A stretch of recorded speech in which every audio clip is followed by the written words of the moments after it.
Bonjour à tous, j'espère que vous allez bien. Dans la menace fantôme, Jar Jar Binks tente de manger en douce un Gorg en se servant de sa longue langue. En effet, comme c'est le cas du Nuna, le Gorg est une créature qui peut être consommée, et je vous propose de découvrir cette créature aujourd'hui dans ce nouvel épisode de Créatures d'une galaxie lointaine. Étant donné que nous n'avons que peu d'informations sur le Gorg dans l'univers canon, la vidéo comprendra une partie canon et une partie légende. Le Gorg, aussi connu sous le nom de Chuba, est un amphibien natif de Tatooine, une planète de la bordure extérieure. Très apprécié dans la galaxie pour sa délicieuse viande, il est possible d'en acheter dans les marchés de Mos Espa pour 7 Whoopi Whoopi. D'ailleurs, dans la menace fantôme, Jar Jar Binks se sert de sa longue langue pour attraper un Gorg. La marchande affirme alors au Gungan que ce dernier doit lui donner 7 Whoopi Whoopi, ce que ne fera pas Jar Jar qui se contentera de recracher la créature. Cependant, celui possédant de grands yeux globuleux est originaire de Castillon, une planète océanique de la bordure extérieure. Il possède de petites dents pointues et est même considéré comme étant le Rabompe de la mer. Le plus célèbre des Gorgs de Castillon est sans aucun doute Mashouille, l'animal de compagnie de Flix et Orca, apparu dans la série Star Wars Resistance. Ça, c'est tout ce que nous savons sur le Gorg dans l'univers canon. Passons maintenant aux informations supplémentaires que nous fournit l'univers légende sur cette créature.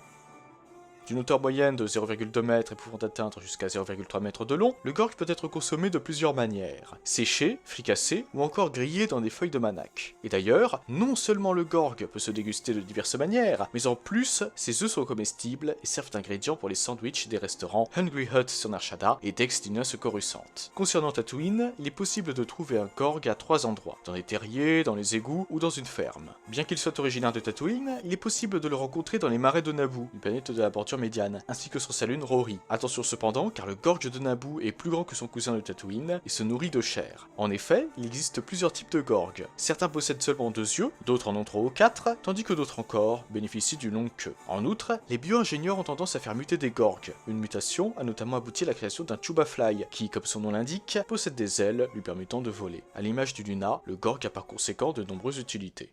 Et voilà les amis, cette vidéo touche à sa fin, j'espère qu'elle vous a plu, et n'hésitez pas à me donner votre avis sur le Gorg. Aimez-vous cette créature, ou non? Et si vous faisiez partie de l'univers Star Wars, aimeriez-vous en manger, ou bien voudriez-vous faire de l'un d'entre eux votre animal de compagnie? N'hésitez pas à me dire tout ça en commentaire. Sur ce, je vous souhaite une excellente journée, ou une excellente soirée, que la force soit toujours avec vous, et moi je vous dis bye. Merci à toi d'avoir visionné cette vidéo. Si elle t'a plu, n'hésite pas à la liker et à la partager. Cela permet de soutenir la chaîne. En outre, si ce n'est pas encore fait, tu peux t'abonner et activer la cloche des notifications pour être au courant de la sortie de toutes mes futures vidéos. Sur ce, que la force soit avec toi, à jamais.